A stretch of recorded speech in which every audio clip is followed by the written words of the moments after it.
My dear friends, there is a beautiful quote that says, one of the best gifts that we can give to ourselves is time alone with God.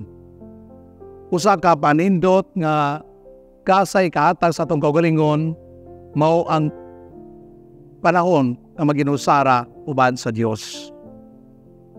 Naba mo'y panahon nga maginusara uban sa Dios? Maigsoon, papasalamaton kita sa dakong grasya gihatag sa simbahan kanato.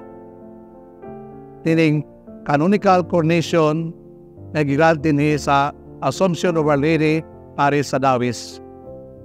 Uban atong Santo Papa Pope Francis. Nining wabot August 15, 2023. Tinuod, daghan kayo lagway si Maria, daghan kayong title, pero usara yang kasing-kasing.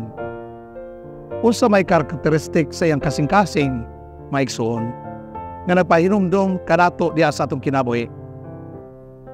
Una siguro, kining a silent heart, hilom nga kasing-kasing. Tungod sa pahilom, naghatag siya panahon to listen the voice of God. She is available to listen sa tawag sa Ginoo diya sa iyang kinabuhi. Ikaduha, iulagway niya usa ka kasing-kasing nga mapabsanon nga kasing-kasing, a humble heart. Taliwala nining atong panahon karon nga sa daghang kagubot, panagbingkil, itawag kita sa Dios diya sa pagpaubos. Kaya ang Dios mismo nagpaubos naging uban kanato maigsoon. Ikatulo nga magpahinumdum nato a trusting heart, masaligon nga kasing-kasing. Kinsa may atong gisaliganan ning kalibutan na? Ang Dios ba? Ang atong kaugalingon ug ang material nga mabutang? Una nga si Maria nagpahinumdum kanato, she is available to encounter Christ ya sa atong iyang kinabuhi usay ang katilingban. And lastly, maigsoon, si Maria ipahinumdum kanato, she is available to bear Christ to others. Na diya sa atong pagkasumusunod sa Dios upang ilan ni Maria nga atong inahan sa Dios, gitawag diya sa pagmimugso sa Ginoo diya sa atong kinabuhi tining kalibutana.